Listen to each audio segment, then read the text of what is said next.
ఈ అంతర్జాతీయ ఈ వివిధ దేశాలకు పంపిస్తున్న బృందంలో ఆ డెలిగేషన్ ఇద్దరు నాయకులు, ఒకటి అసదుద్దీన్ ఓవైసీ, రెండు శశి థరూర్.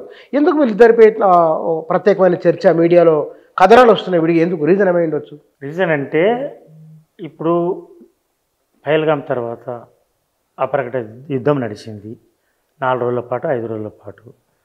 ఇండియా అనుకున్నట్టు ప్రిసైజ్ టార్గెట్ అంటే పర్టికులర్గా టార్గెట్ చేసి కొట్టడం, తర్వాత మళ్ళీ పాకిస్తాన్ రిటాలియేట్ చేయడం, బార్డర్ వార్కు దారితీసింది. ఒక ఘర్షణ, మనం ఇప్పుడు వార్ అనుకున్న పూర్తి ఆల్అవుట్ వార్ కాకుండా ఒక మళ్ళా సరిహద్దు యుద్ధం కొంతవరకు జరిగింది. ఈసారి జరిగిన యుద్ధం మిసైల్స్ టెక్నాలజీ పరంగా ఎక్కువ జరిగింది.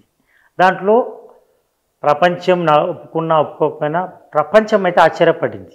బావల్పూర్లో ఈ ఉగ్రవాదుల స్థావరాల మీద డైరెక్ట్ అక్కడ కూడా ప్రిసైజ్గా అంటే అనుకున్నట్టు చేయడం, నిర్దేశిత లక్ష్యాన్ని చేరుకోవడం అనేది ప్రపంచాన్ని నివేరపరిచింది, ఆలోచనలు పడవేసింది.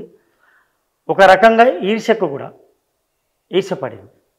తర్వాత పాకిస్తాన్ రిటాలియేట్ చేయాలని కొన్ని వెస్టర్న్ కంట్రీస్ కోరుకున్నాయి.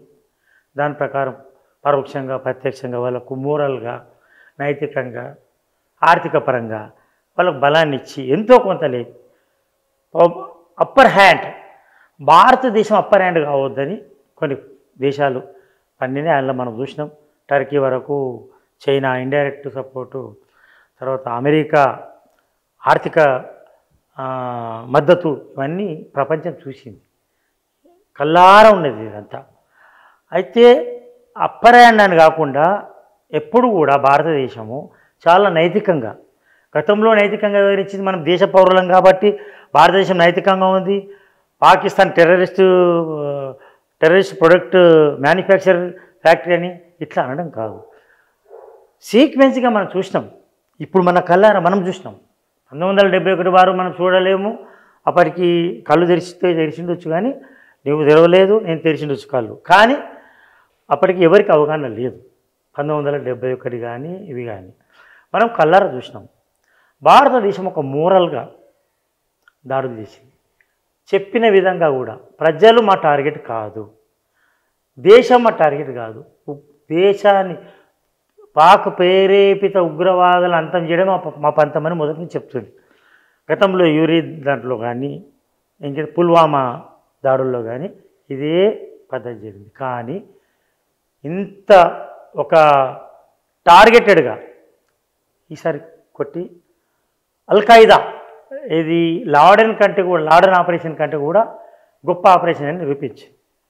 దీంట్లో మనం దేశపరంగా మనం కూడా ఇంతకుముందు మనం డిస్కషన్లో యుద్ధం రావద్దు, ప్రజల భావోద్వేగాల పునాదుల మీద యుద్ధం జరగవద్దు అని మనం డిస్కషన్ చేసినాం.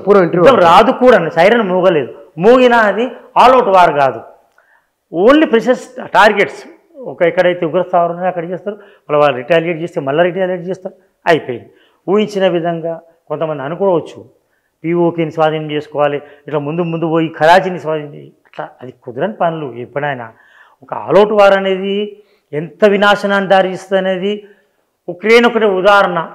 ఉక్రెయిన్తోని రష్యా ఎంత పెద్ద దేశం, ఉక్రెయిన్ ముక్క కాదు, రష్యా ఎంత నష్టమైంది, భారీగా నష్టపోయి ఉక్రెయిన్ అనేది ఇప్పుడు ఎదురు నిలబడ్డది. ఎందుకు? దానికి యూరప్ కంట్రీస్ డైరెక్ట్ సపోర్ట్ చేస్తున్నాయి. మనం ఏం చేయలేదు, మనం యుద్ధం కోరుకోలేదు, మనం రష్యాకు డైరెక్ట్ సపోర్ట్ చేయలే, ఉక్రెయిన్ను కాదని లేదు. ఆయిల్ కొనుగోలు చేసినాం, లేదా ఇతర ఆయుధాలు కొనుగోలు చేసినవచ్చు, కానీ మనం ఎప్పుడు కూడా డైరెక్ట్ సపోర్ట్ ఈ యుద్ధానికో ఇది రష్యా కానీ అదేవిధంగా వాళ్ళు కూడా మనకు సపోర్ట్ చేయలేదు.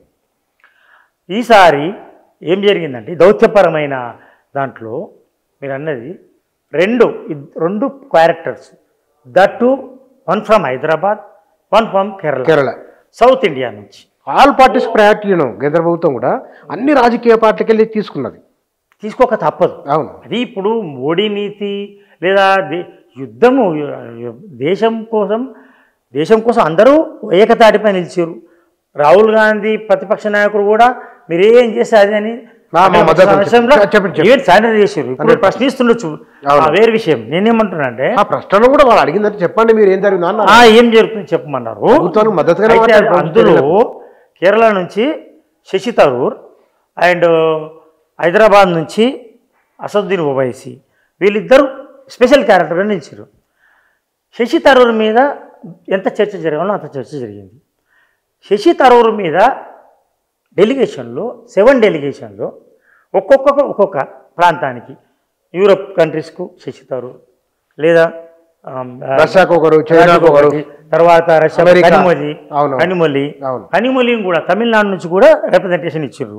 Kerala and Asaduddin Owaisi middle east countries లేదా ముస్లిం కంట్రీస్ అక్కడికి వాళ్ళకు ప్రాధాన్యత ఇస్తున్నారు. ఎందుకంటే ఇక్కడ మనం గమనించాల్సింది ఏంటంటే అసదుద్దీన్ ఓవైసీ దీంట్లో ఒక గ్లోబల్ పరంగా కూడా అట్రాక్షన్ అయ్యాడు. Being a Muslim leader, the Muslim best parliamentarian, మోడీకి వ్యతిరేకంగా ఎప్పుడు పార్లమెంట్లో కానీ ఎక్కడ కానీ బీజేపీ వ్యతిరేకంగా మోడీ అని అంటున్నాడు, బీజేపీ వ్యతిరేకంగా నినాదాలు ఇవ్వడంలో లేకపోతే స్టాండ్ తీసుకోవడంలో, విధానాలను ఎండగట్టడంలో, లోపాయకార ఒప్పందాలు ఆరోపణలు మనకు అనవసరం. మనకు విజిబుల్గా కనబడేది పార్లమెంట్లో వక్ఫ్ బోర్డ్ బిల్లు కానీ, వక్ఫ్ బోర్డ్ బిల్లును కూడా తీవ్రంగా వ్యతిరేకించడమే కాకుండా విత్ ఇన్ ద కంట్రీలో సోషల్ అన్రెస్ట్ వస్తే, సామాజికమైన భద్రత లోపిస్తే, లేకపోతే అశాంతి నెలకొంటే దానికి బీజేపీ బాధ్యత వహించాలని ప్రత్యక్షంగా హెచ్చరించిన కూడా ఇందులో అసదుద్దీన్ వహిస్తున్నాడు. అయితే చాలా విషయాల్లో చాలా రకాలుగా అసదుద్దీన్ ఓవైసీ అనేవాడు ఒక స్టేట్స్మెన్, ఒక best politician, best parliamentary award కూడా అందుకుండు. ఈవెన్ బీజేపీ హయాంలో కూడా అందుకోండు. ఒక ఇష్యూ మీద ఒక బారిస్టర్, లండన్లో బారిస్టర్గా చదివి వచ్చినోడు, లా మీద international laws and local laws and international law మీద చాలా పట్టు ఉంది. ఏ దౌత్యపరమైన సంబంధాలు ఏంది అవన్నీ. ఎప్పుడైతే పెహల్గాం దాడి అయిందో, దాడి తర్వాత శశి థరూర్ మాట్లాడాడు. శశి థరూర్ ఏమన్నాడంటే డిప్లొమాటిక్గా మాట్లాడాడు, వెరీ డిప్లొమాటిక్. ఇది తప్పు, పాకిస్తాన్ ఏం చర్య చేసినా ఓకే అన్నారు, అయిపోయింది. తర్వాత బావల్పూర్ దాడులు కానీ స్ట్రైక్ సింధూర్ ఆపరేషన్ను పూర్తిగా సమర్థించారు. దాంట్లో చిదంబరం కూడా ఉన్నాడు. వాళ్ళు ఎప్పుడు చిదంబరం అనే వ్యక్తి చాలా వ్యతిరేకంగా మాట్లాడతాడు. వీళ్ళు బీజేపీ గవర్నమెంట్ అంటే మొత్తం అగేన్స్ట్. అయితే ఆయన కూడా మాట్లాడిండు Sindoor operation very good. Retaliate చేసినప్పుడు పాకిస్తాన్కు సమాధానం చెప్పిందో కరెక్టే చెప్పిండు. యుద్ధానికి పోలేదని కూడా ప్రశంసించుండు. డిప్లొమాటిక్గా దౌత్యపరమైన చర్యలు తీసుకున్నాడు. ఈయన చిదంబరం ఓకే సపోర్ట్ చేసిండు. దౌత్యపరమైన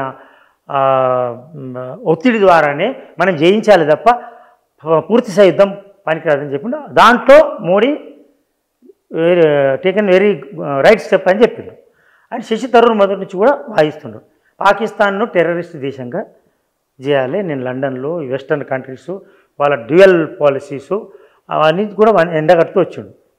అయితే శశి థరూర్ ఏమో డిప్లొమాటిక్గా మాట్లాడాడు. Where you comes to Asaduddin Owaisi వాళ్ళ సెంటర్ ఆఫ్ అట్రాక్షన్ కావడానికి కారణం ఏంటంటే ఒక ఇష్యూ మీద ఒక హోంవర్క్ చేసి దాని మీద ఆర్టికల్ ఇంటర్నేషనల్ కాన్స్టిట్యూషన్స్ ఏమున్నాయి, ఆర్టికల్ 350 ఏముంది, ఆర్టికల్ 51 ఏముంది, ఇవన్నీ చెబుతూ ఇంటర్నేషనల్ లాలో ఏముంది, పాకిస్తాన్ తెగబడింది, పాకిస్తాన్ ఫెయిల్డ్ స్టేట్, ఫెయిల్డ్ ఒక కంట్రీ, విఫలమైన ఒక దేశం, టెర్రరిస్ట్ కంట్రీ, ఎన్నోసార్లు దాడి చేసింది.